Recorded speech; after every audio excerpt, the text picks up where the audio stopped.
Service.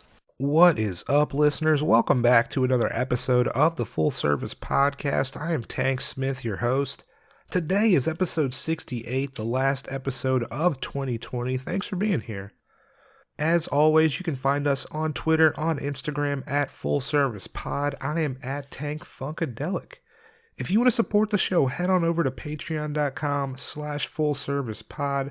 You'll be able to hear content, episodes you cannot hear anywhere else. If you enjoy the show, make sure you are subscribed on whatever platform you're listening to us on. Hit that subscribe button and you'll be alerted as soon as those new episodes drop. If you're listening to us on iTunes, if you have an iPhone, make sure you hit us with a 5-star rating on Apple Podcasts. If you can write us a review, that would help us out so much for visibility. I'm going to keep this intro short and sweet this week. This is a recap episode of some of my favorite moments in the podcast that have happened this year. I would have loved to use every episode, but I want to make it a 3-hour podcast. So I've only got maybe like 15 or 16, maybe like 7. I'm not really sure how many I end up using. I haven't finished it yet, so I'm still working on it. But hey. We're starting off with episode 19, Sophia Lorraine. So I'm going to play her episode, then I'm going to play a little bit of music in between each one, and then I'll have a list of all the episodes that I played in the Libsyn pager this week. So if you hear something you like it, check the Libsyn page, go give that episode a listen. Shout out to everybody that has been a guest on the podcast this year. I cannot do this podcast without you coming on the podcast. So I truly appreciate it. And shout out if you're a listener. Thanks for listening to the podcast. And we will be back in 2021. Super excited for next year. But thanks so much for checking out the podcast. And we'll every single Tuesday till the end of time, we will be here. So make sure you are as well. I will see you next year. Later.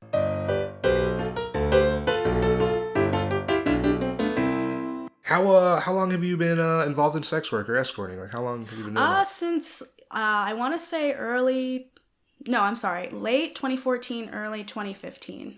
Can you remember the first time you, ever heard of sex work at all? It was actually, so funny story behind that. Before that, when I moved here in 2013 from New York, this was around the time when, it was January, nobody was hiring, and I didn't know what to do for work. So me and my mom had just finished watching For a Good Time Call. Okay. That movie that with these actresses that I forget their names, but they're trying to survive in New York City, and they decide to become phone sex operators. And after watching that, I was thinking to myself, oh, I wonder if that profession still exists. Yeah. So I Googled it, and it did. And I went up to my mom, and I was like, what do you think if I did this? So I did that for about, I want to say, a year and a half. And once I got into that, I, learned about other things like cam work and stripping, of course. And then that's when I kind of stumbled across escorting. Okay. And at first I was kind of wary about it because, growing up, when you watch films and TV shows, they kind of make it seem like it's this super dangerous thing to do. And the day I decided to do it was when I was walking. I had gotten a call to be interviewed as a waitress at a restaurant in Buckhead. And I'm walking to it, literally just 5 minutes from the door. And I stop and I call my mom and I say, hey, I think I want to be an escort. Hell yeah. And she was like, oh, okay, well, come home and we'll talk about it. Yeah. I was like, all right. And did you have to go back you went back to New York to talk, Oh, no, I'm sorry. This was down here. Oh, this was down here. This was going into 2014. We were already here because this was early 2013 was when we moved. Okay. So once I did phone sex operating work for a year and a half, that's when, late 2014 is when I told her, I think I want to do this. Let me try it. Heck yeah. Let's look at the pros and cons.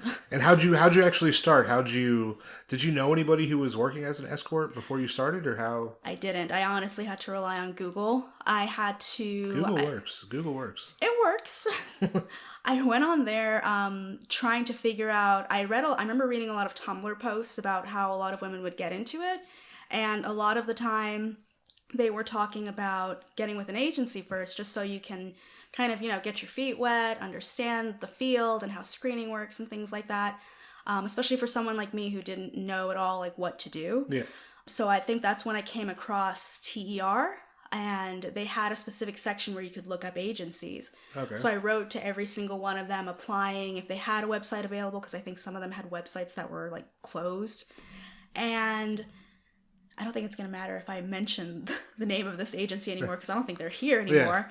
Yeah. That's when I got a text or a call from Southern Elite Companions, run by Misty, and it was so odd because I wasn't sure what to expect too. Once she like asked me to come in the following week, I drove up to this really like lovely looking Buckhead apartment complex, and it looked so concrete on the outside, but once you got to the inside of it, it was like a jungle on the inside. It had all this like plant life, and it was very beautiful. And I was just like expecting like to be interviewed in such a harsh way and just be like, do you think you're worth it? Yeah. Good enough? And I was like, you have what it takes. I know. And I was like sweating bullets. I was like, oh God, I'm not going to make it. And I get to, I think it was on the 3rd or 4th floor. I get inside and another escort invited me in, and I thought she was just there to like talk to me. And instead I'm sitting on the couch and she gets a call from Misty, and she goes to like the far corner of the living room where I can still hear her. Yeah. And all I hear Misty say is, does she look like her pictures? And then the girl's just like, yeah, she does. I think she'll work. And I'm just like, oh, okay. I guess this is how it's going to work. I guess I'm in. Yeah.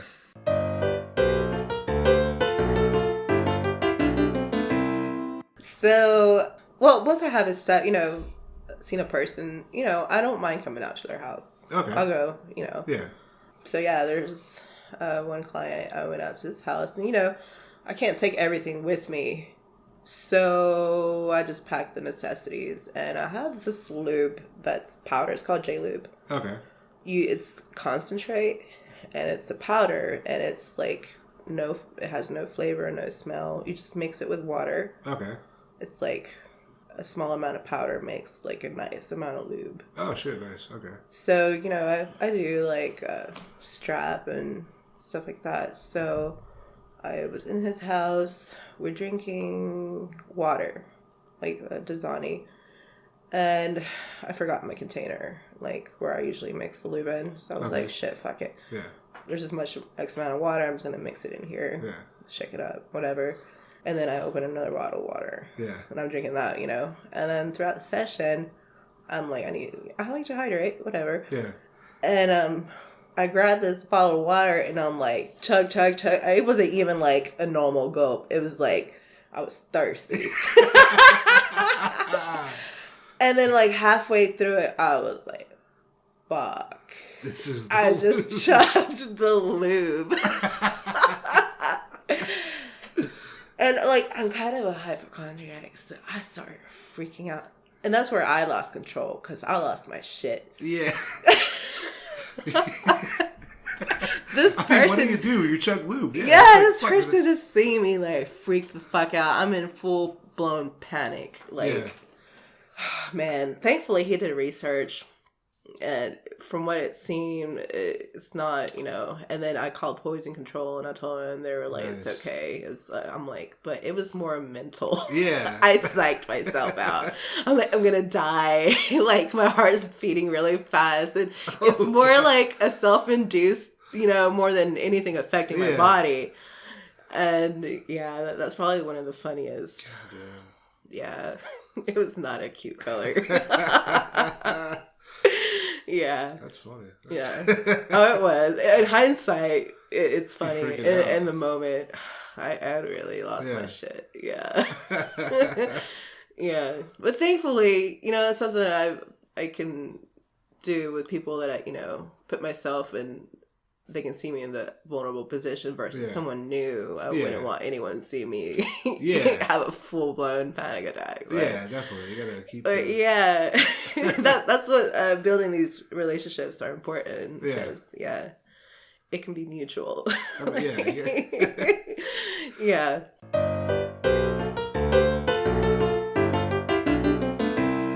I've been with SWAP about 3 years. Like I said, I started volunteering, and then I was hired on part-time as their support line coordinator. I was drawn to it because I used to, like I said, work as a crisis line coordinator for our local domestic violence and sexual assault center. And before that, I was a chaplain at one of our local hospitals. Okay. And in both cases, I met with women who were being mistreated simply because they were sex workers. They were not believed in terms of rape cases. People kind of shooed the domestic violence situation, not the center. Is that common a lot where it's in rape cases where they're like, you're a sex worker, I don't Yeah, believe. not so much with sexual assault centers. They usually believe. Yeah. But definitely with law enforcement, with even friends and family. If they know that their loved one's a sex worker, they'll still kind of blame the victim. Say, well, you shouldn't be a sex worker. Is it almost like you're putting yourself in a dangerous situation? Right. So you're if you weren't in that situation, that wouldn't have happened. Exactly, which no one does the same for any other Yeah. job that has risks. If you're a soldier and get your leg blown off, no one says, well, you shouldn't have gone to Afghanistan. Yeah. No, they say, wow, we respect your service. If you fall off a construction job and break your hip bone, again, people are like, well, you shouldn't have been doing construction. No, they're like, wow, that's so horrible. Yeah. I hope you feel better soon. But if something happens recently, you may have seen the clip. There was a pole dancer who fell off the pole from a great height. 30, 40 feet. One, she's an awesome athlete. That was incredible. And two, after it, there was a division of how people approached it. Yeah. Many people, especially people who were also sex workers, were so empathetic, sympathetic, and were starting to raise money for her because as independent contractors, a lot of times there's no health care for dancers. But there were also people on the internet who were just laughing. Like, haha, look at this stripper fall and break her jaw, which is what happened. She had to have it wired shut. Yeah. Or blame. I saw one person say, well, this is God's judgment on you for being a stripper. And it's like, really? I don't think that's how it works. I think that she had an accident just like people have accidents every day on their jobs. Yeah. But no one laughs at other people when they get really hurt. Even when it's America's Funniest Home Video, what's the first thing you say? Oh, I hope they aren't hurt. Yeah. And when you find out they are, then you laugh. Yeah. Oh, okay, they got a shot with a dart in the ass. Okay, as long as they weren't hurt. Yeah, as long as they weren't hurt. But yeah, it is attitudes like that that's so frustrating that you can't even feel some empathy or even some sympathy for somebody who just broke their jaw. But instead you focus on the fact that she was stripping or dancing on a pole or whatever to denigrate that person when they're already feeling horrible enough in physical pain. Even the fact that she got off easy with a broken jaw, honestly. Well, yeah, it was a huge height. Because she could have died. Yeah. Like, that's not even... No, a wrong turn of the neck, and that would have been it. It's just as easy as like when Christopher Reeve fell off his horse. If you fall at a different angle, you're paraplegic. Yeah. And it's... But instead of thinking about that, again, there was a certain amount of people online who were just making fun or condemning her or saying she deserved it, and that just is wrong. Even if you see the video in the club, there's people that stand up and cheer. Yeah. Like, that are right at the stage, like, oh my God, this is amazing. Like, what? Yeah. Like, is she okay? Yeah, it was just horrible. Now, I do think maybe some of them were thinking, oh, this is kind of an act or something, but... I do also think that there were probably some people there who are like, ha, because again, there's this whole animosity that even some people who go to sex workers, whether they're dancers, whether they're escorts, etc., will still denigrate them, even though they're using their services. Yeah. It's like going to a restaurant and being really rude to the waitstaff. The chef is like, well, why'd you come to our restaurant if you don't like our chef, if you don't like our waitstaff? But they love the food and they love the ambiance. Right. They love the atmosphere. It's like people are individuals. They're humans, and you don't mistreat them for being who they are. Yeah.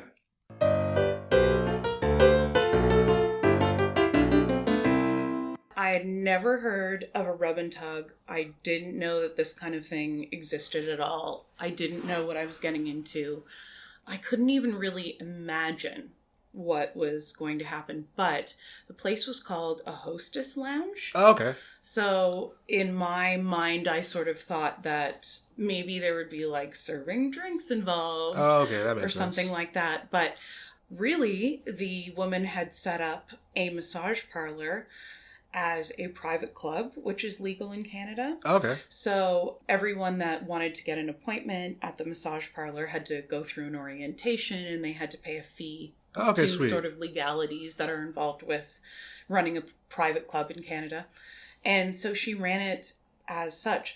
Anyway, she invited me in to watch an appointment, and she just like narrated her whole way through doing it. Really? Yeah. So she started off massaging this guy, Wayne. I still remember What up, to Wayne? this day. Wayne? Wayne, if you're out there, I remember you.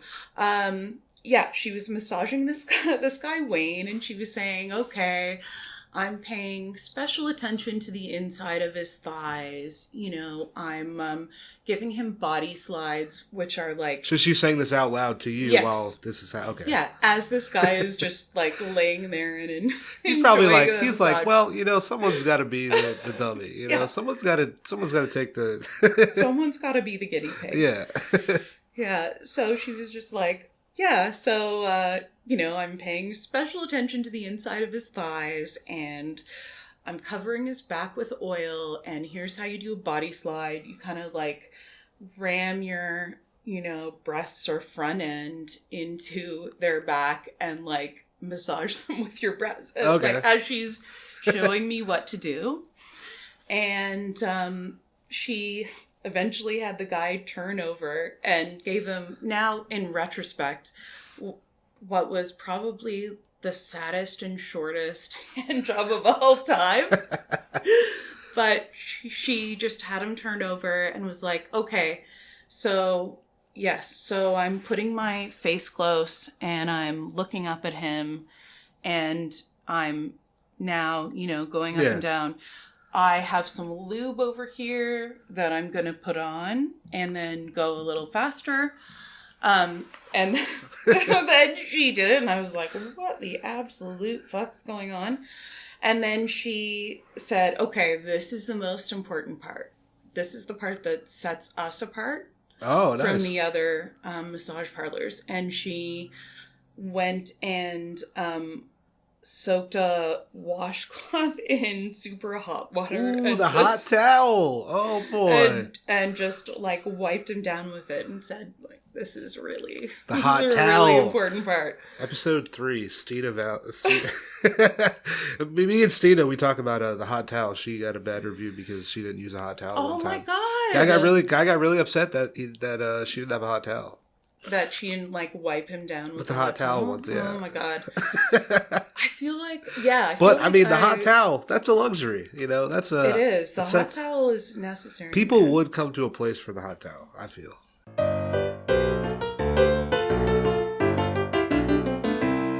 There was, and this I would probably include this at the end, but I'm gonna do it now. Okay, so there was this one client the agency had who wanted the girl to save the filled condoms of all of the other clients throughout the day. Okay. So that he could drink the cum from the full condoms at the end of the day. And the agency is like, hey, the last girl that or the only other girl that he did this with literally vomited. So they were like, can you do, Is he paid extra for this? And that's a good point too. He probably should have. And I actually ended up not meeting with him, but it was that same day where they were like, hey, and I was like, I love this job. It's so like fascinating. I'm just the intellectual, like, dynamic, like what is going on in your mind? That's incredible. I wonder what compelled him to want to drink cum from condoms of the other clients from that day. Yeah. Man. Is this some Game of Thrones, like, eat the horse heart? This will make me stronger. I shall absorb their powers. Who needs Viagra when you got the cum of all the other dudes? That's what really gets me hard, just drinking a lot of jizz. Yes. So basically, this was my first client of the day. Burly guy comes in, just comes in hard. I want to fuck and drink jizz. I want to fuck you hard. I want, and he wanted to come all over my face and hair. Granted, he knows he's the first client of the day. And he goes, and I've been saving up. I was like, I've been saving up for 3 days. So he had a load that he'd been saving up. He's like, and I've been exercising too, so you know this is gonna be good. So he had a load he was saving up for 3 days to just fucking blow it all over my face and hair, right? That's a hearty load. So of course, no, this is not like Yeah. I'm having to I'm taking matters to my own hands. But then the thing is, I have this client at the end of the day that wants to drink all the cum from all the condoms. Yeah. So I'm like, oh, he's been waiting 3 days. Okay. So tables turn. Yeah. And instead of me being like this guy just, the victim, yeah, fuck that. I'm like, so I start actually having a really good time and I get really into it. I'm like, oh my God, can you please just come inside me? And he's like, huh? And I was like, no, I'm so kinky. Can you please just, I love when guys come in condoms inside me. Oh my God, like, Daddy, can you do that for me? And I end up, and he looks kind of confused, but he's been waiting 3 days. Yeah, so, he's like, it's almost already about to blow. It doesn't last too long, and I think he was like, whoa, like, this girl's really into it, and I was having a blast, just like, oh, please, just in the condom, yes. And so he does, and I take the condom, and I had a little like Starbucks cup saved for this big client at the end of the day that wanted all to come, and so I take the condom and I put it in the cup, and he's like, you're not gonna flush it? I was like, oh no, it's what I'm into. I just love to save cum, and I don't really know what to say. I'm like, I love cum, and he's kind of the guy that came in so hard. Yeah. I'm gonna abuse you hard. He's like, can you take a shower with me? And so I do. I go take a shower with him because I know he wanted to keep in. And like he's like, he kept asking me. He's like, so I don't know every girl. And he was the one that was like, oh, I've never known an agency that just didn't let me blow a load on a girl's face. And he went from being that asshole to like, well, every other girl I've met, they always flush the condom. I'm like, oh no. I'm like, it's my kink. It's my fetish. I just get off. This is what I'm having for dinner tonight. And so he's like really disturbed all of a sudden. Oh, really? The disturber becomes disturbed. And he's like, what are you going to do with that? And then all of a sudden he starts pleading with me.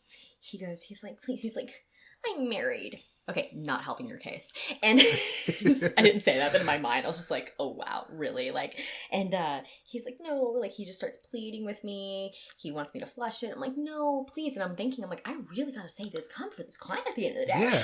So I'm like, and he was waiting 3 days to bust it on my face. This is perfect. Yeah. And so I'm like, I don't want to, like, I'm trying to, like, no, just let me, I promise you, it's just a fetish. It's just, and he's really concerned. So he lunges around me, grabs the condom out of the Starbucks cup, and runs out the hotel, like runs into the hotel hallway with his full condom, like held up in hand, just running out the room with the condom held up like the Olympics torch.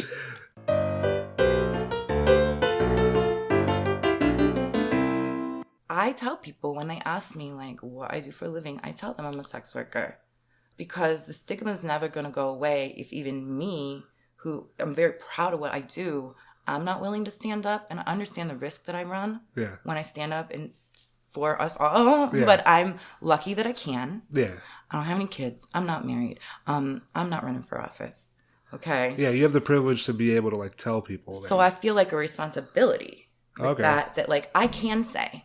Yeah. I can. So I do. And I get heat for it. I get flack for it, Yeah. Not everyone wants to hang out with a whore. But I'm okay with that.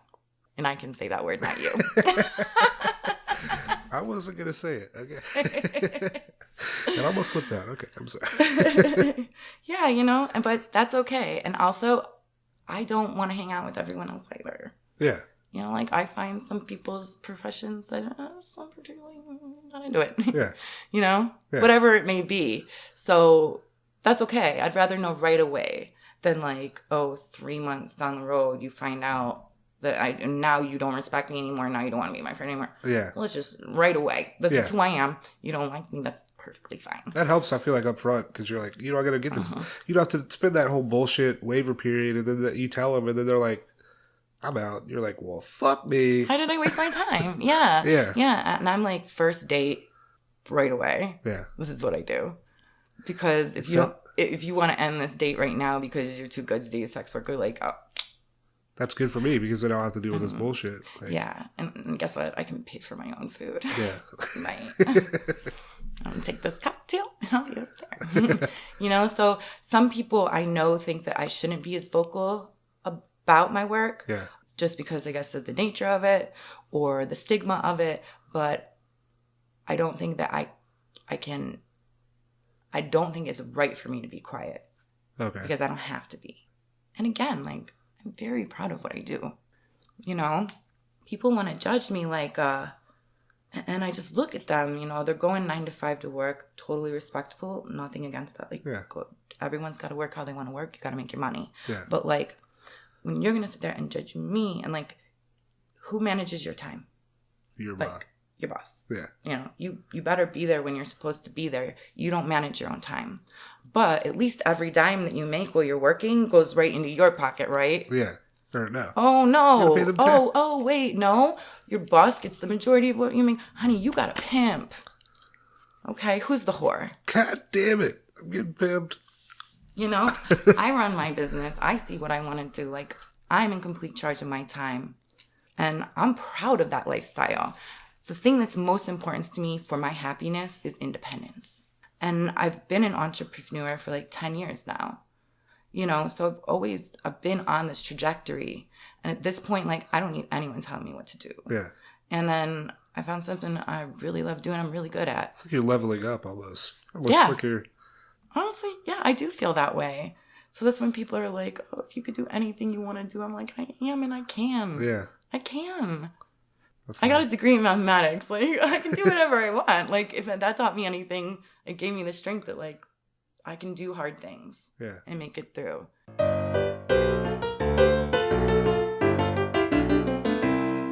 I think in some ways maybe being Black it's definitely like fetishized, which is fine. That's like your thing. But in some ways it can be an advantage because people seek out someone who is Black or a Black woman. Okay. And then I think about like maybe dancing. I think some people don't expect me to be as articulate as I am, or like that well-spoken bullshit makes me angry. Though. Yeah, you've heard it too, right? Like you're so well-spoken. Right, you must have read books. Like, thank you so much. I really appreciate that. Right. Actually, you should really be thanking my parents. Just can you write them a letter? Because I wouldn't be what I am without. Yeah, I've definitely heard stuff like that, or. I think that's probably most of the reason why I've gotten hired in some places is because when I open my mouth or how I carry myself, like, fuck yeah. Because some clubs, honestly, it's kind of like a divide. Like, you know, there's Black clubs and there's white clubs. Yeah. Simple, like. Yeah. And sometimes I feel like maybe in Black clubs, I had to figure out how to fit in, like, in some ways, and then in other ways.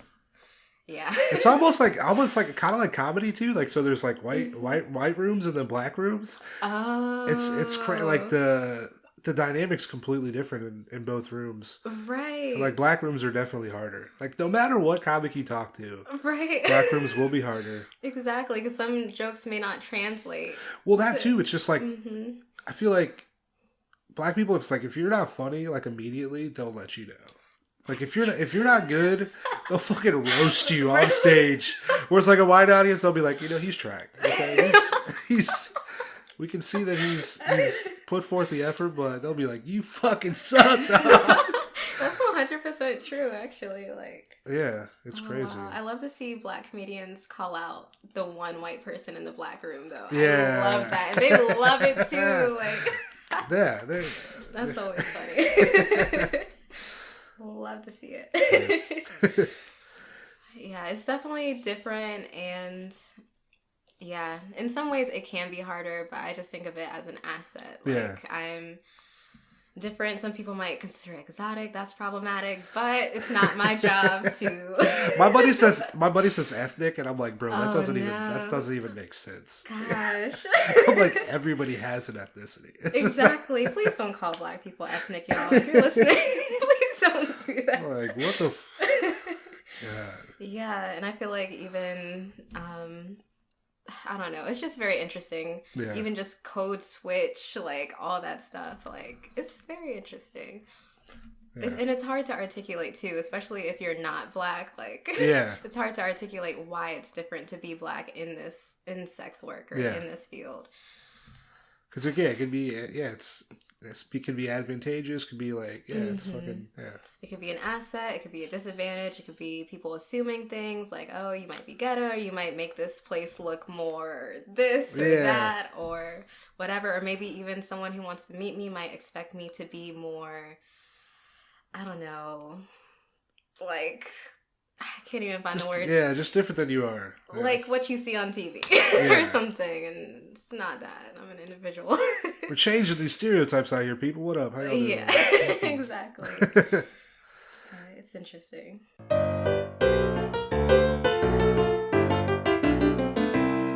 And we were talking about goals, and I was telling them, some of the goals that I have, and I was like, I struggle with being my authentic self. So I'm telling this group of girls about some wild stories from my past. And they were like, holy shit, Chantel, like, that's not possible. And I was like, what do you mean? They're like, you look boring as hell. And I was like, I look boring? And they're like, yeah, you look boring. Like, your Twitter, everything about you, like you're basically, my marketing says that I'm a boring time. Take me to brunch, but I'm not going to have much personality. And I was like, oh my God, is that what clients think of me? Like, damn, I have no idea. And it's funny because after they mentioned that, I started thinking about conversations I've had with clients, and they're always surprised by, like, I get when they meet me, and then when we start talking and I open up, they're always like, wow, you're like actually really cool.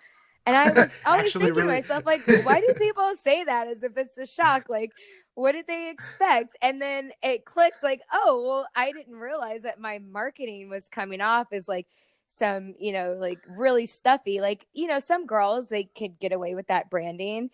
But I guess for me, that branding did not work. Yeah. And so I will say that, so like maybe the past like 4 years,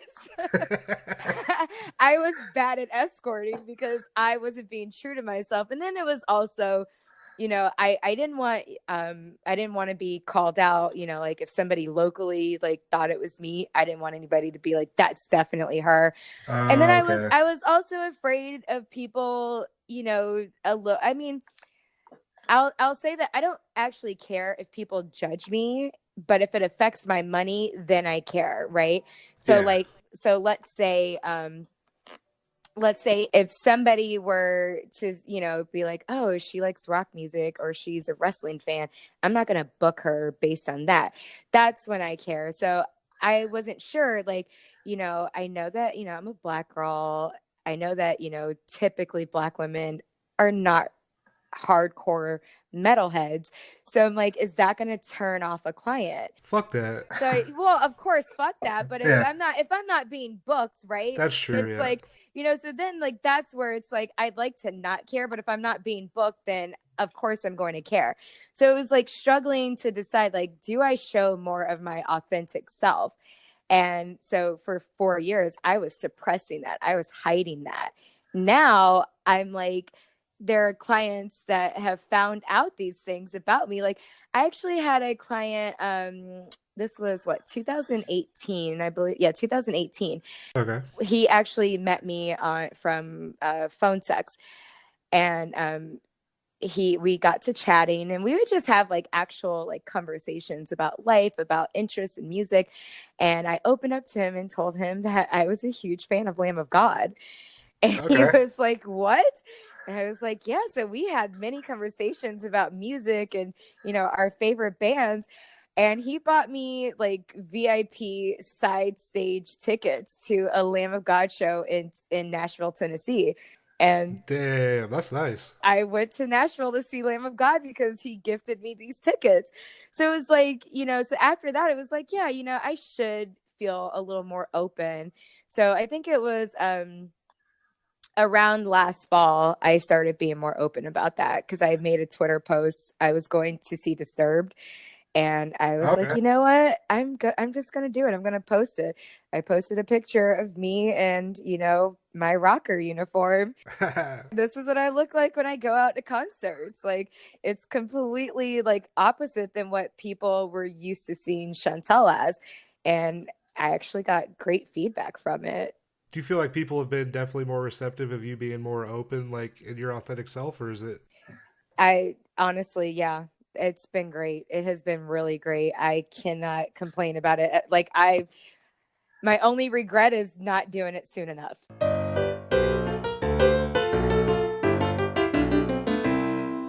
Sadly, in this like world, I feel like we don't teach consent enough. And so I think like starting out very young, I didn't really understand consent. Okay. And fully what that meant. And I like that this is an opportunity a lot of times to like teach consent to clients. Because, they don't always know it either. I'm just like, hey, can I do that? Okay, cool. Like, I'm just trying to be cool, Yeah, but like coercion's a big one. Like clients like don't realize that like asking over and over and over again is not consent, No. Like trying to break somebody down. But yeah, so I feel like my views on sex have gotten a lot healthier. Fuck yeah. And I feel like I definitely don't kink shame. Yeah. I feel like maybe when I was younger, I would be like, ew, that's disgusting. Like, as long as it's two consensual adults, like, I'm not here to kink shame. I may not provide that or do that. Yeah. But, like, you do you, boo. Yeah. It is not on me to, like, shame you for that at all. Everyone's got their own thing. I know, right? I think it's just understanding that, like, it's two adults. They're doing this thing that they both agreed upon. One person, they're both making each other happy, I don't get why, and it's like a safe thing, I don't. Yeah, I mean, like I'm super queer, like in my own like sexuality, like I really like threesomes and orgies, and I like it with where everyone's like pansexual or bisexual or whatever. Like, okay, sweet. So like everyone's kind of just like having sex with everyone. It's not like men won't touch men or women won't touch women. So I think like that's really fun, and I wish there was more of that in my work. Yeah. Like I wish it wasn't so like. It just feels like very like heterosexual or very like cis. I mean, the first time I pegged a client, I was really nervous because I'm like, man, I've never actually like performed anal sex on somebody. Yeah. So it was like, that was like, man. They had done that before though. Yeah, they had. Okay. So I was like, they brought their own equipment and stuff. Okay. So I was just like, man, it was fun. It was interesting, but I was like, it was super high. Like, I'm like, now I love doing this. But at first, that's why communication's important. Yeah. And everyone feels so awkward about communicating. It is, because it's almost like a man, like, just like even being like a black dude or whatever. I'm like, this manhood thing is so wrapped up in that. And like. Toxic masculinity. I mean, I'm not really, maybe it is, but, just like being afraid to be like, I kind of want to try this thing. I don't know what that means about me if I'm asking you to do this thing. Like, because it makes you vulnerable? Yeah, and people are just afraid to be vulnerable. And because, you're not like, who's judging? That's the thing is like, you can ask someone to do this thing and there's not going to be judgment on the other side, at least hopefully not. Depending on what you're asking for or whatever. But, don't have sex with somebody who's judging you for something that's like, not like, I'm not going to pretend to be a child or something. But but like otherwise, like, I think consent is super hot. I think it's super hot when people communicate. Yeah. And they like, and clients all the time, they'll ask me to do something. Yeah. And I'll be like, no, honey, I don't do that. Yeah. They're like, okay. Yeah. And I'll say like, but I love that you asked. Yeah. I'm not gonna. You gotta ask. Fucking listeners out there, if you're fucking ask the question. You do. They say no, fucking, it's not happening. And if you don't ask again, okay? Chill. But at least ask the questions. I feel like that's key. Yeah, and then on the flip side, like, don't shame somebody for asking. Yeah. Try to like make them feel good about it, and I don't know, maybe you have somewhere where they can get that done. Yeah. Then you got the recommendations. Yeah. I'll try to spread the love around. That's Right. It's key.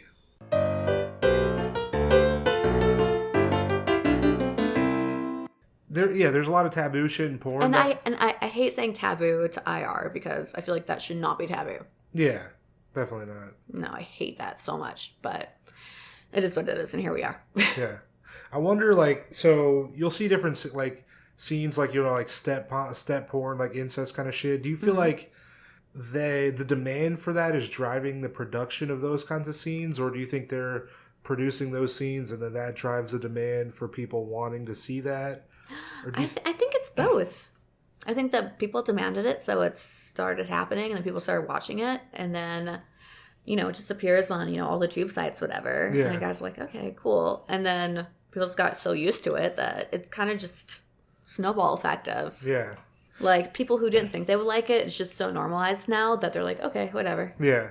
I know in a lot of music, like, there'll be like an underground scene that kind of is producing the next wave of what eventually you will see on the mainstream. Yeah.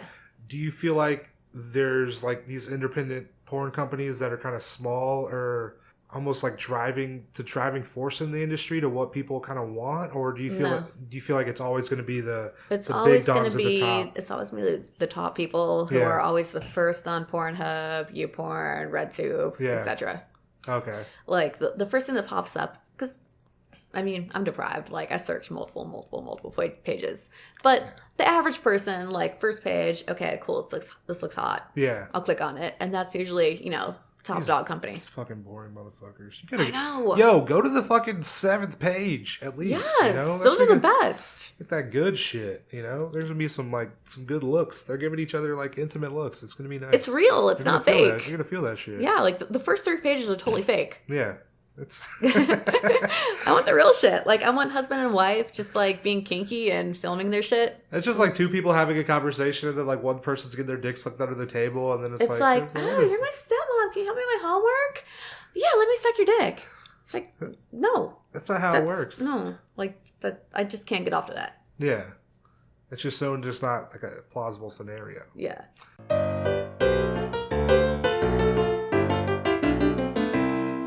Let go of all the judgment. Yeah. Like, you're meeting people and you're meeting them for their person. Yeah. Not what That's one of the greatest things is just like going into a thing and there's like no judgment, I feel like, and it's just like a free fucking zone or whatever. Yeah. Or it's just 2 people doing this thing and like shit doesn't really fucking matter. And you can talk about whatever. Yeah. Like, if we met, so you come in and talk about your day. If you're like a little bit shy, then I'll just talk and I'll like put stuff out of you or just talk about myself, whatever, how, feel how your person's going to be. Yeah. And regardless if you feel, okay, I want to be open or not, it's a safe place. Yeah. Like, you can just be who you want. So when you come see me, it's a level where I'll, the smiles, the energy, like, it's a fun place. And to be able to bring that to people, my God, like, to be able to bring joy to somebody that is just looking for that energy, like, not the sex, like, I'm talking about just being just like straight up, because like when I first started I was like I didn't know why I was doing it or whatever, and I'm like, ultimately, like, I hadn't had sex in a while, so I'm like, initially I'm like, I'm just doing this to have sex with somebody, right. But then I'm like, but there's definitely more to this, because it's like an intimacy thing or closeness or connection or what the like, so many people are doing it for so many different fucking reasons, right? And just the fact that you're able to like bring that, like, not like joy, but just like make them feel fucking better it's a great thing. And not feel like, oh, so if you go sit at the bar and you like work her in a little bit and then take her up to her hotel, that means like more. No, like, just let go of your ego. Yeah. And killing your ego, your ego is the greatest thing ever. And just because, like, to me, I'm so genuine. There's not a date unless like I completely can't vibe with the person, and that's like rare. Yeah. But that I'm not genuinely myself. Yeah. Like genuinely being present with somebody. Yeah. And then, you know, regardless, things are gonna flow, but that genuine connection, then it makes things flow even better. I feel like too, just with the whole present thing, right? I feel like there's very few interactions like where you fucking always have your phone, or there's something like... that's true. I never even thought about that. There's not very many interactions where like two people are just completely present the whole time. I never even... For a certain amount of time, Yeah, because it's like, if you're on your phone, I'll be like, what? Yeah. Okay, I'll ask you once, and then you'd be like, okay, it's like home, I gotta take care of something. But yeah, there's not that. So I never even thought about that. Yeah. That's a really good point, to just be able to have that time and be present with another human being. Yeah, because you don't even get that really even ever. No. Because you're always just doing some shit or something's happening. And when you're with your friend, like, it's still socially acceptable. You're both on your phone, then you're chit-chatting, but you're still on your phone. Yeah. Yeah.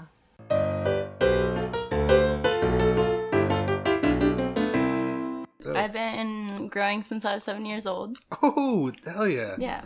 And I heard that if you can grow tomatoes, you can also grow weed. So is that true? Actually, what's funny is my father, he literally tried to, this is how I started growing, is he tried to put them off as tomato plants. Oh, okay, nice. So he was like, they're tomato plants. Yeah, and so like, I was tomatoes. always out there every day watering tomato plants. Like, you know. See, that's good, because you can tell even like your teachers at school, you're like, oh yeah, we're just growing tomatoes. Yeah. So I thought I was growing tomato plants the whole time when I was 7 years old. And then like when no tomatoes came out, I was like, what the heck is going on? Like, we fucked up this year. No tomatoes came. But we actually, do have these other buds. So what happened? It was funny because after they like cured it and everything, I like threw the weed out. Oh God! And because I thought it was like grass or something. Yeah. And and I got in trouble for that, and they're like, no, and then they had to tell me the truth. Did it actually get thrown away? No, I pushed it. Like I just like pushed it to the floor. Oh, okay. Yeah. And they're like, they're like, no, this is okay.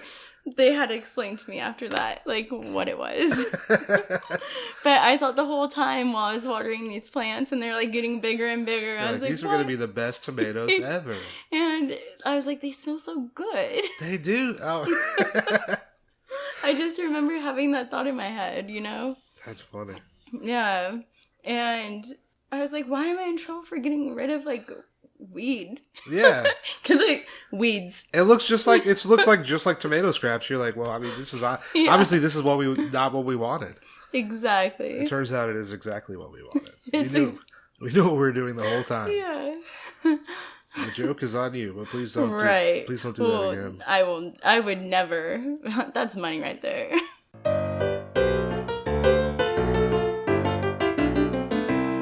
In stand-up, like I have to I listen back to my sets in order to get better and stuff. Mm-hmm. Do you ever watch yourself on film to be kind of get better, see, oh, I could have I don't know. Does watching you watch yourself? Does it watching yourself help? When I watch myself on film, I always end up masturbating. Yeah, that's what I do when I listen to my comedy sets too.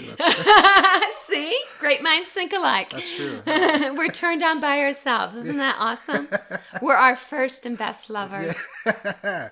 You got to be. I feel like. Oh, you have to be. If you're not, you need to step back, because if you can't take care of yourself, how can you take care of anybody else? Real talk. That's true. Yeah. Uh-huh.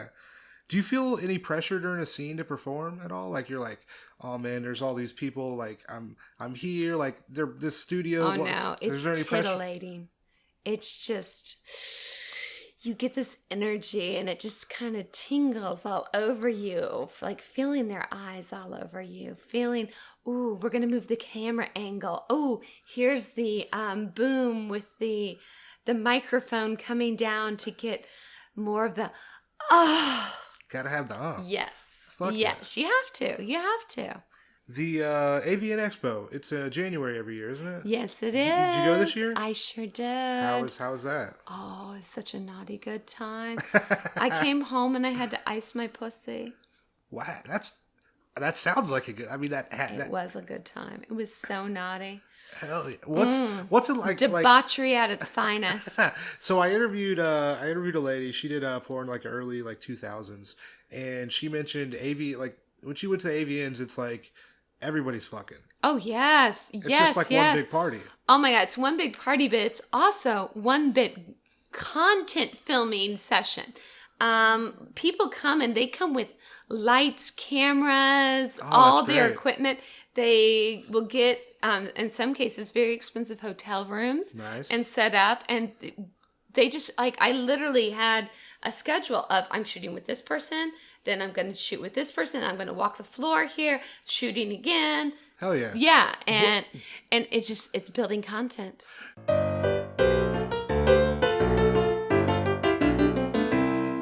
I fucking love history so much. It's my favorite. I'm such a weirdo. Like, I watch Ancient Aliens. Nice. And it totally ties into, okay, I'm a conspiracy theorist, so let me rephrase that. I'm a conspiracy realist. All right. The truth is there, and 90% of all conspiracies have proven to be fact. So why are these conspiracies nowadays any different? Was Men in Black real? Yes. Are roaches really that big? Yes. God. At one point, I believe, I need some sugar water. That was scary. Not everything in Men in Black was real, but the whole base of it obviously was. I mean, it was based off something. Most Hollywood movies are. Did you see that UFO video the other day where it was flying against the wind? There's been so many UFO videos recently. The shit turned and outflew a fucking fighter jet. Yes, I did see that actually. And it was oh my! And he's like, "Yo, this thing is flying against the wind. It shouldn't be able to physically and the U.S. is just here's all our UFO videos. Yep, aliens exist. We've known about it for years. It's all you can go online and read it all right now. Classified documents, everything. I remember a couple months ago, people were going to there's a Facebook group where people we're going to storm Area 51 and get all the fucking alien secrets. They were pussies. That didn't happen. They were no, because a few people showed up though, actually, and I was watching a video on YouTube about it, and there was big dudes with guns standing there, and in every single part of the fence, and people were just throwing things at them, you can't take it away from us. We want to know what's back there, and they're holding signs and everything, and it was ridiculous. They're we thought we'd just be able to walk in. We didn't realize there'd be people. But what people don't realize is there's more bases in that area besides Area 51 that are way more prominent that nobody thinks about. Oh shit! And they're all connected. Damn. So alien? How do I? Man, I wonder if we'll be able to really find out about the seeing aliens. What kind of aliens are driving these ships? I just can't believe that there's not. I think there's more than one alien race because, out of all those planets in the solar system and the galaxies and all the the constellations and all that, the fucking universe is huge. Yeah, there's no way that there's just humans and human-ish looking little grays. There's reptilians people talk about, the Pleiadians, the crab people. No, that's not a thing. Maybe there's crab people. That was South Park. They say the mermaid people are technically aliens or whatever. So I just wonder, there are all these different reports of different aliens from different people. But still a big, mass amount of people seeing that certain type. Does that make sense? Yeah. Yeah, so I just can't dismiss it. Just I don't dismiss the Loch Ness Monster. I don't dismiss mermaids. We've only discovered 3% of our world's oceans. Yeah. So there's no way we know what's there. And especially just technology's increasing. The fucking, even a half a century ago, we didn't know shit about shit. You know what I'm saying? Now we got the internet. Where we're right. At one point, we thought the world was flat. I mean, there's still people that think the world's flat. I'm not a flat earther. I'm gonna put that out there right now. Okay. I'm not. You want to hear something funny? My weed guy. Is he a flat earther? He's a flat earther. I need to see. Me and him need to talk. That's kind of cool, though. Yeah, I haven't. I'm open minded to it. I listen to people and their theories, and I put okay. Yeah, I totally get that. But then I tell them my theory. So.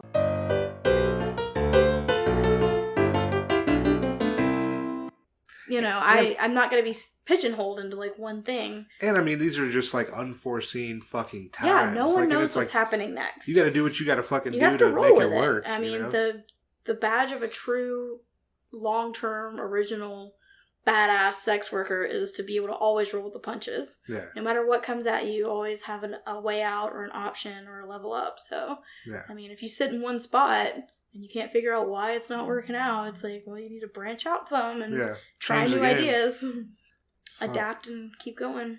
There's a word that they talk about in polyamorous circles called compersion, which is basically like being stoked that your significant other got laid. That's like, yeah, I am so thrilled for you, right? But it's this concept of it's the antithesis of jealousy because you feel fulfilled at your partner's satisfaction, wherever that satisfaction comes from. It's pretty cool to be able to have that myself, and I'd been with partners all throughout my past who thought that I was just hyping them up so that I could go off and do something that would be against them or hurt them. And I'm like, if you keep thinking that way, you'll never get to where I am with yourself. You have to be truly centered and love yourself. And I wouldn't care if he stepped out and fucked Muhammad Ali. I'd be like, hell yeah, brother. Damn, that's banging. Like, he dug up that grave and everything. Go get me a fucking autograph or something. Like, it wouldn't matter. It wouldn't fucking matter. Like, it wouldn't matter who he was with. I would be happy for him if he was happy. Yeah. Ghost or otherwise. Ghosted. It is cool because I guess... He hangs out in cemeteries, It is cool because I guess I'm like in the opposite thing of you because like I'm in a relationship with a sex worker right now. Hell and yeah, it is the same thing to where it's like... Nice, bro. I want you to be happy and like she's like, oh man, I saw a great client. I'm like, oh, that's fucking dope. Like, that's compersion. Yeah. When you're so hyped on someone else's happiness... that it makes you happy too. Yeah. And it's just like, I want that for my partner no matter what. Whether it's, oh yeah, I fixed the car today, or the cat didn't throw up on the rug, or I got a promotion. And it's like, yes! I like, beat that all video of these are game wins. level that I've been working on until Yeah, I go to bed. I'm like, I've been in bed for 2 hours, but I'll like air high five you in my sleep, like, oh, that was great. I'm happy for you. It was great. And so it's like, if you're not happy for your partner, then you're probably holding them back. But a lot of people don't see that. They see them more like an ownership. Like, we're dating in your mind now. Yeah. And it's like, if my woman ever started an OnlyFans, or if, like, my woman was ever out in this outfit, it's like, what? What would you do? What would you do? Would you break up with her because she's fine as hell? Yeah. And somebody wants her. It's like, I would be happy for her. She's making people happy and is like... She's doing the Lord's great. work. That's how I feel. It's just like, you're making people happy, you're helping out society, and you're not an ass about it, you know? It's very quiet, it's very subtle. No one can pick out the prostitute in the room when you're all out at dinner or something. Like, we don't stand up in a disco ball dress just waving our arms like, I'm a hoe! Yeah. Like, that never happens. Never. Well, but it's the same way that I think nobody can pick out the kinkster in the boardroom because, depends on if you're wearing pants or not. Ooh, goodness. Or if the lights are on in the boardroom. Oof. Yeah. Oh, yeah, you did do that. Anyway.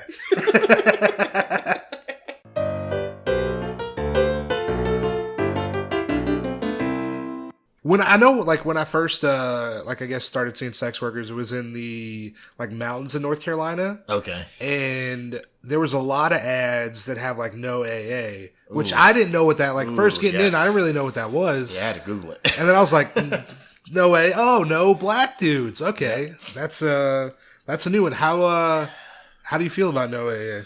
You know, I mean, obviously it sucks. I mean, as a black person, it's like, it kind of sucks if you're reminded of discrimination. I mean, that's not cool.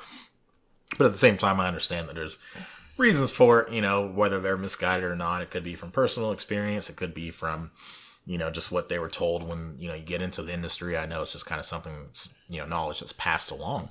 But for me, I think, you know, one, I think I'd have to say to that is why don't, like, for those reasons that are stated, whether it's like the type of clientele, whether they're unprofessional or pushy or scammers, whatever it might be, the reasoning, well, why don't you just screen? Because if you're screening properly, then you know, you rule all that out. Yeah. But I will say that my experience, though, despite seeing that, I have seen roughly probably three providers that say that, and then I end up being able to see them. Oh, okay. Yeah, so I think for me, you know, so I think once they let that guard down, so like I said, the screening, so I think in the early days, I remember the first girl who had that, I think I called her. And so on the phone, she was able to, you know, you hear my voice. I probably sound like a white guy, I guess. So you sound like a black guy. Shut the fuck up. Been told that all my life. Like, so yeah, I embrace it now. But, you know, you come across as a non-threatening, you know, black person. So then they're like, okay, so, you know, it's fine. And then I remember there was actually this one provider I met, and I actually got all the way to the room, and then she realized I was black. So I guess with her screening, she she screened using like a picture or something. She's like, show me a picture, and then I guess she wanted maybe like a business card or something. Okay. And so with the business card and my picture, I guess she just forgot to be like, hey, you're not like black, are you? Yeah. So she opened the door and she's like, ooh, and I was like, what? And I was like, and it was this awkward like moment, and then she's like, oh, I typically don't see black men, and I was like, well, why would you say that right now? Yeah. I'm here. And this is weird. And I was like, well, I can go. Like, I'm not gonna press you. Like, whatever. Yeah. I don't give a shit. And then she's like, kind of made a joke, which it's probably racist, but whatever. In your moment, you're on a mission, so like you can call me an N-word in my face, and I'll probably still go through with it. But might make the dick harder. Yeah. So in that moment, I guess she was like, oh, well, you're not gonna. I guess she said, you're not gonna rob me, or like you're not, But she, she saw my demeanor, she saw how I was dressed, and it, came across completely innocent and professional. And I think she was like, okay, whatever. Yeah. And so, so it's never been a huge problem for me. I'll say I've been able to wiggle around it if I feel like it. Yeah. I'm never like, once I see it, like the thing that sucks is like you'll see an ad, you're like, oh, this is a good ad. I like these pictures. Oh, yes. You read all the things and you get down to the last line, no AA, you're like, yeah. Well, fuck me. It sucks. Well, I recently I got past that with one girl here. Yeah, like, you just, if you really want to, I think it comes down to them they do that to avoid getting to, weed people out. But I think if they end up being able to talk to you or see you and screen you, then it's like, okay, you're cool. I'm like, I'm a nice person. Yeah, you're nice. You're a really nice guy. You just happen to be black. What the fuck? Right. You're not fitting the stereotypes. But yeah, it is a fucked up thing. But I got over it. Yeah.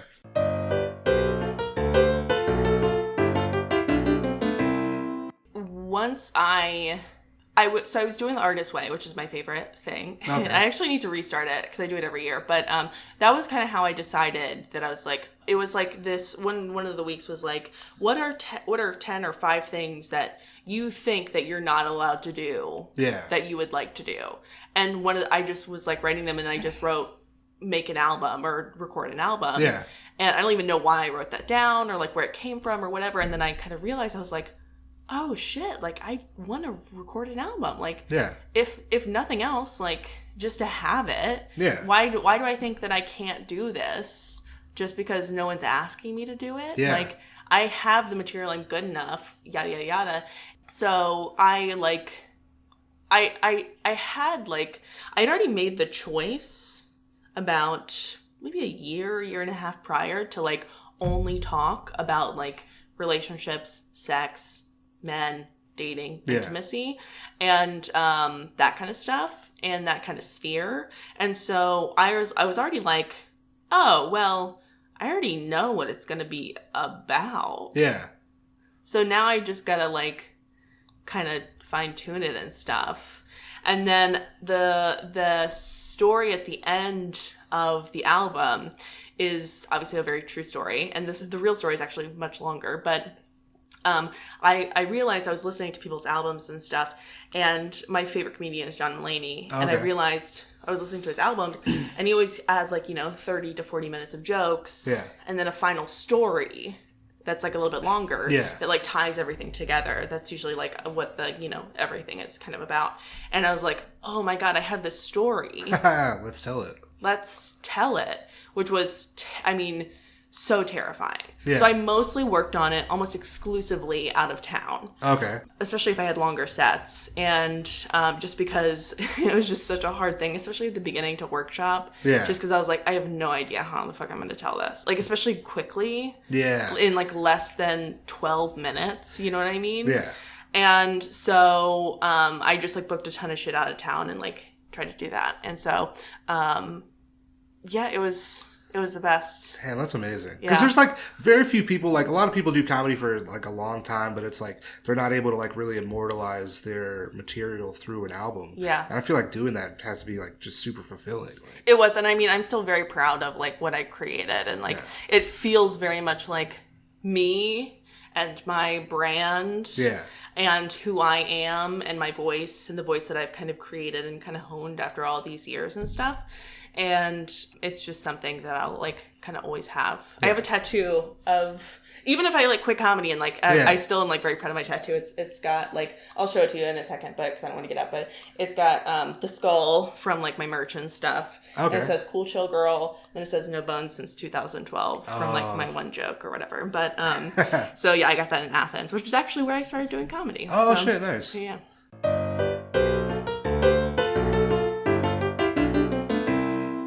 I actually, my first experience with this was with a pimp. Okay. I was in LA and I was in a bad spot and I met this guy on Plenty of Fish and I thought he was cute and he said, "Come out here and you know." Yeah. And he definitely showed me the ropes of like real pimping and real hoeing, as they call it, you know, and that was interesting. What was your experience like with the pimp? Intense. It was really intense. He wasn't necessarily mean, but he was a little bit scary. Yeah. For sure. Yeah. And there's rules like that you're supposed to follow when it comes to that part of the game, especially like walking the track, things like that. They just have certain etiquette and rules. Okay. Like, is it like, are they like, what do they provide? What's like the pitch, I guess? Protection, especially in certain areas. If you don't, as they say, choose up, air quotes, you are really not safe because girls will beat you up. Oh, guys will just take you. Yes, it's real out there. Jesus Christ. Like on Fulton and Industrial. I don't know if anybody knows about that. Yeah. I promise you, every single one of those girls has a pimp. Damn. And I promise you, he's watching what's going on, and he knows. But if any other person tries to mess with him, he's gonna be there. He's gonna be there and like. Yeah. Okay. Do you feel like it was like beneficial having a pimp at that time? Looking, yeah. I guess a better question is like, if you're looking at it and you're like, having a pimp, not having a pimp, what's better, you think? I think that you really should have something in the middle. A full-blown pimp who is on that pimping lifestyle, and they have gorilla pimps who beat on women? No. Never in a million years. Give all your money to that man? No. But being by yourself, especially in big cities like LA, Houston, Atlanta a little bit, it's hard, you know what I mean? Unless you have the ways and means to start out, you're kind of in a bad spot. So I think somewhere in the middle, like if you really meet somebody and they just kind of help you out and you help them out and there's like a percentage, I think that's your best bet until you can get on your feet and do it yourself. Okay. Who would you say your average clientele is? It's really crazy because a lot of people won't see African American men, which I think is crazy. We're in Atlanta. I think it's crazy too. Hey. Come on now. You need to be cautious with whoever you see. But my average clientele, I see a wide spectrum, but what I found is that I see mainly 20 to about 35 black men. Okay. Yeah. Fuck yeah. I mean, that's my demo. not trying to toot my own horn, but toot. I'm kind of like a fantasy to them. A lot of them haven't maybe had sex with a white girl. I have tattoos. Yeah. I got curves, long hair. So it's like, I intrigue them. I'm looking at you. I'm like, I understand. Thank you. Thank you. And then also, and this is great. I'm not going to speak too much because I don't want to be a snitch or whatever, but people in prison. Okay. Yes. We got to talk. How does it? Tell me about this. Okay. So there's an app. I'm not going to say the app and I'm not going to speak too much on it, but people in prison magically get cell phones. I don't know how they do that. What? People in prison have cell phones? Crazy. That is crazy. Who knows? Or maybe they don't. I don't know. This all could be hypothetical. But I get on there and they will pay me to, play with myself. Like, fuck a dildo, things like that. That's great. Yeah, it is great because I love to show love to the chain gang. You know what I mean? Gotta show love to the chain gang. I have to.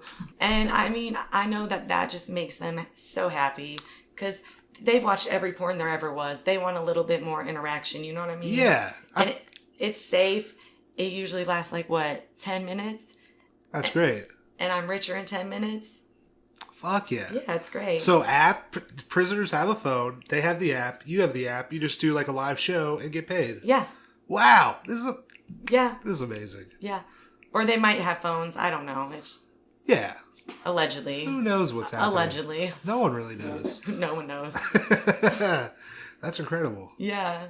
It's fun too because a lot of them are really cute. Because I feel like you literally have you're with dudes all the time, constantly with dudes, and then it's get to see you. I feel like it's fucking you're making their day. Yeah, they love me.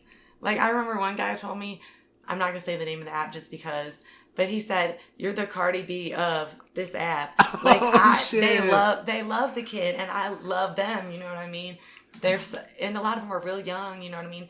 Locked up for 9, 10, 12 years, you know, maybe coming home soon. And they're cute. Yeah. So it's not too bad. Yeah. Looking at a cute guy. Damn. So. Fuck yeah. That's dope. Just making people feel good. Yes, you should see a smile on their faces. It's like this.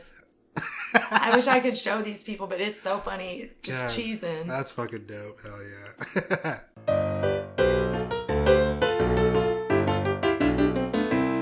I know your name's Bowie. Are you a David Bowie fan? Oh, yeah. It started, one was I was going to name my dog either Freddie or Bowie. Okay. Freddie Mercury or Bowie. And name my dog Freddie. So when it came to choosing a name, I was like, well, I might as well be Bowie. Yeah. I also did it sort of for internet anonymity because my SEO will never be higher than his. Oh no, yeah. So if you just search for Bowie, I'm never gonna come up. You get David Bowie all day. Yeah. I feel like every time I think about David Bowie, it's just that. Have you seen Zoolander? It's a walk-off. Yeah, it's a walk-off. The wedgie scene, though. Oh yeah. God, that's such a great movie. It's classic. Love Zoolander, so good. Him trying to get the coal dirt off his face with just a pile of cotton balls. Oh, it's so funny. I gotta watch that movie. It's been a while. Can you remember the first time you heard of sex work?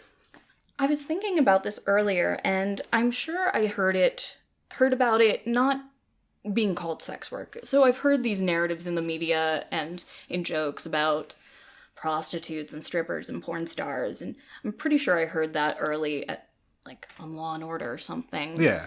That was a job you didn't want to be. But I remember my first positive experience or positive idea of sex work came from reading Jenna Jameson's autobiography. Oh, okay.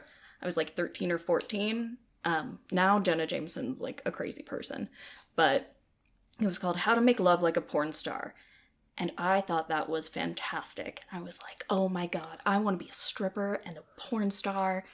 And was just that is the life for me. How did you initially get in? I have 2 origin stories. Ooh, let's hear them both. The first one is kind of typical. I was in university and went to an amateur night at a strip club and then didn't dance at that strip club, but I got invited to do private parties as a naked go-go dancer. Okay. Did that for a while. It wasn't my thing. I'm not a good stripper. I'm not a good hustler. It's just, there are better people.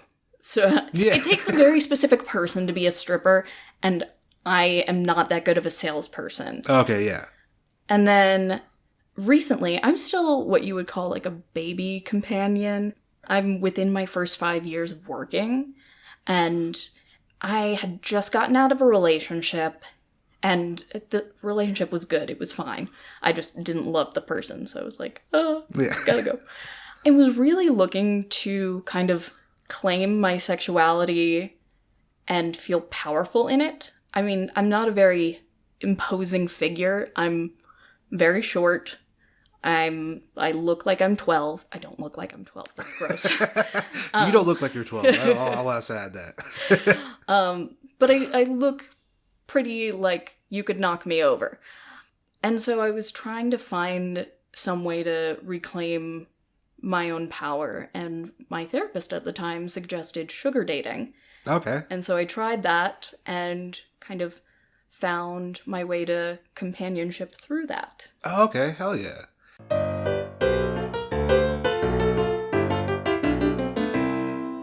I had a therapist at the time. Her name was Betsy. And I said, Betsy, I really feel like I just want to stand on tables and just take my clothes off.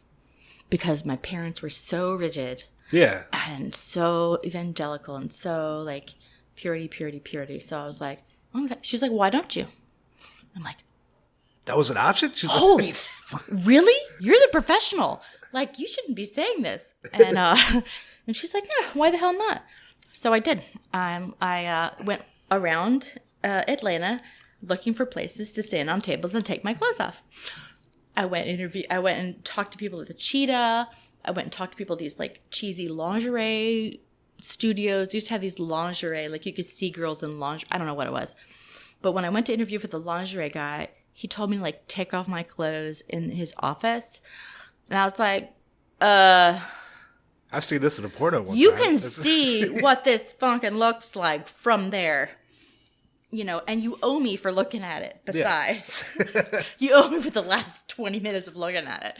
And I was like, So I turned on my heel, walked out. And I'm like, I'm going to do this shit myself. So I went into the Yellow Pages. I started looking up different options. I found this place called Delightful Massages. And this was the dawn of the internet. This was This was before I remember 19. Those were the good old days. Hell yeah. Very late, but very late. Anyway, so so I went for making. Okay, you heard what I made at the newspaper. So I started working for her, and she told me how to do it. She had 2 bedrooms, and she saw clients in one. And then she's like, all I had to do was massage people in lingerie. So I'm like, absolutely. My first day, I had like 150 phone calls. Okay. Are they giving you like... They just put my name up. Like, they put me in lingerie up on this. I had a mask, a big fancy, like, masquerade New Orleans mask. So cheesy. And like a little teddy on. I was so innocent. And I started getting phone calls like crazy. My first week, I made $2,500. Compared to $250. Were you like, well, I was a writer in a past life. That part of me is done. Exactly. I'm like, well, it looks like I know what the culture values, so I'm going to just do this. And I managed to put my son in Montessori school. I got a great school for my daughter. I bought us a car that didn't break down every 3 days, and I got us in a condo. It was amazing. I was meant to be a counselor or a writer, and I didn't know that I was a healer. I just didn't know that until I went to massage therapy. And then I took it on. I was like, really? Like, I'm a healer? I can heal people? Because I'd been abused badly as a kid. I never thought I would turn it around to be a healer. Yeah. I was like, that's never going to happen. But it was such a mind fuck to go, wow, I'm a healer now. It just like changed my whole perspective. And then I took that back to sex work. And it enriched it. Fuck yeah. Yeah. And then I went to California. What happened in California? All I feel like California. You're like, I went to California. I'm like, this sounds like a story. Oh yeah. So then, once I started realizing that I was a healer and that I could really be there for people and bring them the best massage, but also, listen to them and take care of them and be their, their one place where they can be themselves. It felt like an honor. So I started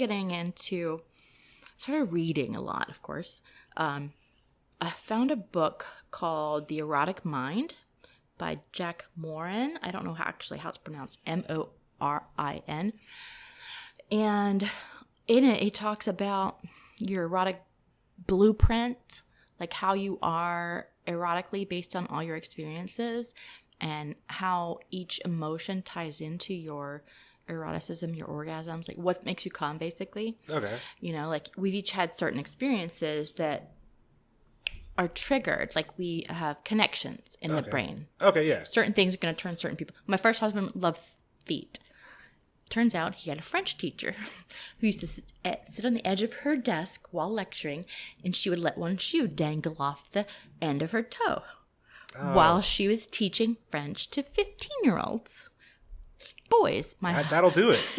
That'll do it. For the rest of his life, he had a foot fetish. So it was awesome because my feet felt really sexy. Did he know what it was? Did he know that that's what it was? Did it take a while for him to figure out that it was the French teacher? I don't know. I just always get to it really quickly for people. I just want to know. I'm like, okay, let's talk about feet. Yeah. When did you first know? And then it became like he's like, well, maybe it was my French teacher. I'm like, yeah, it was. Yeah. I feel like a lot of things you know what it is, but you just like, until someone like gets it out, you're like, oh wow, it was like in the fucking, it was just in the subconscious the whole time. You get that shit out. Tease it out of you. I will tease it out of you. Absolutely. Yeah. You knew the whole time. But you that's my favorite part, the psychology of it. Learning about. Anyway, where was I? I started reading The Erotic Mind, and then I read a book called Women of the Light, which was a book about massage therapists, nurses, yoga instructors who would also do sexual healing work. And it so validated me. I mean, I just could not believe it. I was like, wait a minute, this is spiritual work. I can actually reconcile my spirituality and my sexuality by studying this kind of thing. So it was revolutionary for me. Because I was, again, raised in a very, Christian home. I liked the spirituality of it, but I didn't like the doctrine or the people or basically anything about it that I had experienced. But I liked the spirituality of it. So I went to California.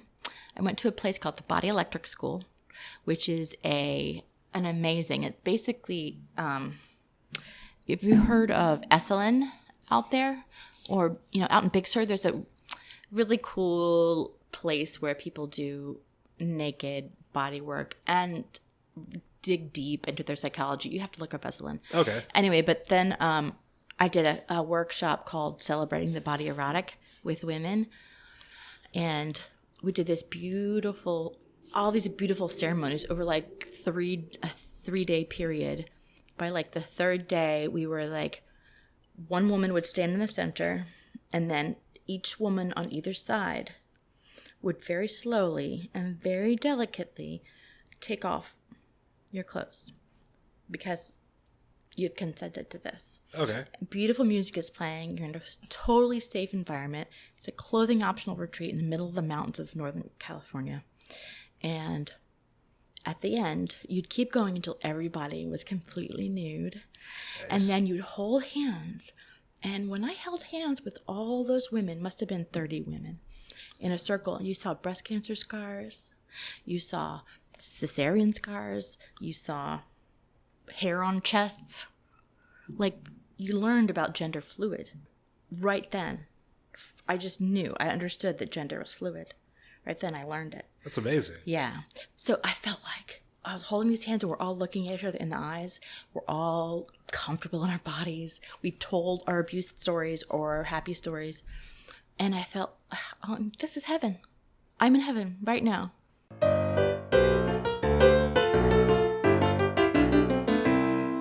Yeah. And it's just what I do. I heal trauma, I do hair, and I give trauma. Like, that's all I know how to do. Like, those are my talents. Like, that's it. Hell yeah. How did you get into doming? Actually, that's a really great question. It started like when I first had like my first fetish, but I didn't know what it was a fetish. And it happened in high school with a girlfriend of mine when, actually, again, it's hair related. Like, I would get like, I would have these girlfriends and I'm like, I'm so sick of my hair. I just want to cut it off. And like my one girlfriend that I went to my prom with, she's like, Dawn, it's so pretty. Oh my God, Dawn. I'm like, what the fuck? Do you like my hair or do you like me? And then like a couple of weeks later, or a couple months later, I had another girlfriend and she was like, no, Dawn, it's so pretty. No, Dawn. Because everybody loves your hair. And I'm like, do you like my hair more than me too? So now I'm like sensing a pattern, right? And then like, finally, like a year later from the first time, I was at the pool with an ex-girlfriend and getting out of the pool. My hair's like, it was this long then, and I was 18, and she was like, I was like, oh my God, I have to comb this shit out. I'm getting so sick of it. I just want to cut it off. She's like, good, give me the fucking shears. And I was like, what? And she was like, I hate your fucking hair. I want it gone. And I was like, I thought you loved it. She's like, no. And I'm like, well, why didn't you say something? She's like, because it's your hair. And I was like, I appreciate that, but that was pretty fucking hot when you just said that, right? Like, I was like, why am I feeling all squirmy right now? You know what I mean? And so I think that's when I realized, like, having someone yell at you could actually be really hot. And I mean, I remember when I was little, when like when I would get a spanking, I would be like, I'd be laughing, like I'd be like, is that all you got? Like, and it like it's just yeah. So I think it's just always been there, but I just didn't really know what it was. Yeah, you know. And then when I finally understood it more and understood the psychology behind it, it was like, oh well, yeah, I'm just naturally like this. This is really cool. What made you want to decide to like pursue it like professionally? BDSM? Yeah. Well, it was kind of a mix between I majored in social work at Florida State University because I wanted to be a therapist. And I also was trained for a year. I did an understudy with Mistress Elizabetta. And I didn't realize at that time that a lot of clients that come are actually, you know, whether maybe consciously or unconsciously, they might be working through some issues, you know, that they might not even be aware of. And some of them are. And I realized that it was a way to actually use what I'd learned as being trained as a therapist. And it's also a way for me to do what I know naturally as a dominatrix and to kind of integrate it all. And it was just the perfect thing at the right time. And it was just like being able to integrate all of my natural talents and not worrying about what other people thought of it, and losing all my fear and gaining my own life. Like I always tell people, I gave up all my fear of trying to live my life as other people wanted me to be. I started doing it for myself, and it has never been fucking better. Like, I gave up every fear and I gained my entire life. That's what I tell people. I feel like that has to be so fucking powerful when you do that. Because, like, not many people can just drop their fear and, like, live, like, honest and, like, who they fucking... Authentic. Yeah, that's the key word. It's, like, living authentically. And I do. And the great thing is, I live in the moment. I live authentically. And I'm very... Yoga has really taught me that, though, too. Like, yoga really brought me into that awareness. So... And ever since then, it's just, I don't know how to be any different. The best part of the job for me was, it's kind of like what I was just touching on a little bit. A lot of people that watched me have watched me from when I started when I was 19, and like just have watched me grow into this person that it's hard to put words to. I've gone through like so many seasons of my life, and I'm just always so touched by people that come in and say, like, I've been watching you for a really long time, and just to see the growth that you've exhibited over the last 7 or 8 years, like, it's really inspiring to me, and I just love that. I feel like that has to feel good when somebody reaches out and they're like, hey, I know you don't know me, but like I've been a fan for a long time. You've affected me positively in this way. And like, I really just want to I really appreciate that, you know? Yeah, there's a difference between that. And then there'll be people that are like, hey, I've been watching you for a long time and I just love your asshole. Like, those kinds of, I don't like those people. That's an immediate block. But I feel like there's a difference between like giving someone like a genuine thing and then being just like a reply guy that's just like, ugh, look at that ass. Just like, chill, dog. Like, I appreciate it, but just fucking know how to talk to somebody, you know? Exactly. But no, there are a lot of people that just really love me as a person, and I've been having some of my best nights that I've ever had as a cam girl, just because I have like a really sweet community right now of people that I can count on them to be there and come in and talk to me, and they make me laugh, and yeah, we just have such a great time. So that is like my favorite part of the job. That's awesome. The hardest part of the job is, oh man, a lot of stuff. Let me think about this. What do I want to say? I guess it's not easy, even though this has been like a job that has been the most suitable for like what I have going on in my life, my circumstance. it's really difficult to put myself out there every night. And when it works out, it works out. And a lot of the time it works out. But there's sometimes where I feel like there's just a lot of really, no, I don't want to say that. I feel like it just negates everything I just said. Do you ever like, so say like with like I do stand up, right? And like, so say I go on a streak to where I'm doing badly, right? And then I'll start to be like, fuck, was I ever funny? Like, why am I really doing this? Like, I'm just like second guessing myself. And then I go out and have like a good show and I'm like, I'm back. What the fuck? Why did I ever doubt what I was doing? You know? Does that ever happen? Like, if you ever like Cam, you're like, oh, it's not going well. And then it kind of maybe a couple days it happens and you're like, fuck. Like, does self-doubt ever happen or? Yes, that's exactly it. And that's how what I was trying to say is like, there's these, that's exactly it. Yeah. There's just, I'll have periods, especially because of the pandemic, where it's just like for a week straight, it's just like silence and people are busy because they have their own stuff going on. And I'm like, what's happening? And then, that is like the most challenging part of the job. And it still happens to me. Yeah. Because, I mean, it is like one of those things where you're like, you're putting yourself out there more than like fucking so many people. And I feel like it'd just be like not tying other people's, I guess how they interact with you based on like how you feel about yourself. It's fun. It's hard, you know, I guess. Yeah. Wait, what was that thing that you just said? Can you repeat what you said? There was something I was going to say, but now I can't remember.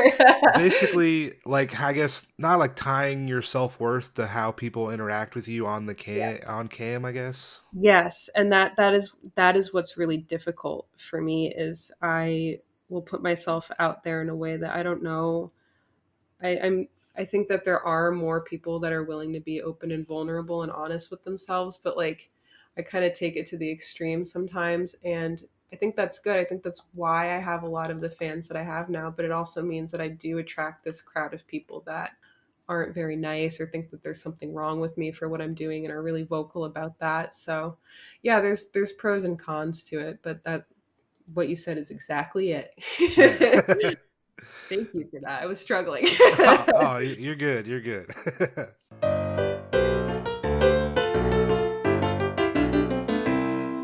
So I was a frequenter of Craigslist casual encounters back in the day before Fosta Sesta. So I used to get on casual encounters quite a bit, and this was back in Missouri.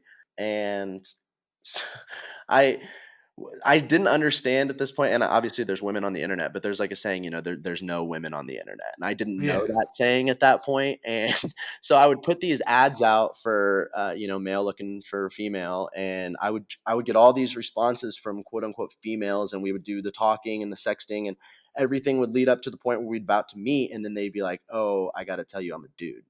And I'm like, God fucking damn it, bro. You know what I mean? And that happened like 5 or 6 times to where finally, one guy offered me money. He was like, I was like, no, bro, get lost. And he was like, I'll give you $200 and you just got to let me suck your dick. I was like, whew, hey, that's a lot of money. Yeah. So yeah, man, I mean, that's kind of where the whole, straight best friend experience thing that I have kind of coined over the years came in, because I really learned that, like we were kind of talking about a little bit before we got started, like, the thing that sets male escorts aside from female escorts is that there's no female equivalency of Grindr, really. You know what I mean? Guys can go have sex at any time. So whenever you're providing sex work for a gay man, you have to give them something other than sex. And I learned on very, very early on that gay guys love the idea of a straight man. Like they're like infatuated with the idea of having a straight guy for the hour, Yeah. What does the straight best friend experience kind of look like? So if you couldn't tell from my name, I don't bottom at all. I don't suck dick at all.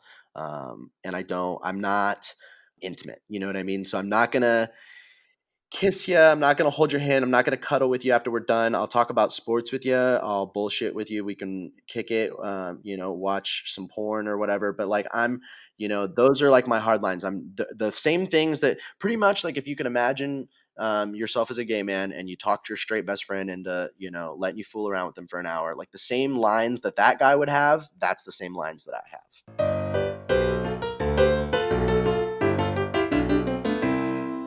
That was our look back at 2020. Yo, shout out to everybody, every guest that I've had on the podcast. I would not be able to do this without you. I truly appreciate it.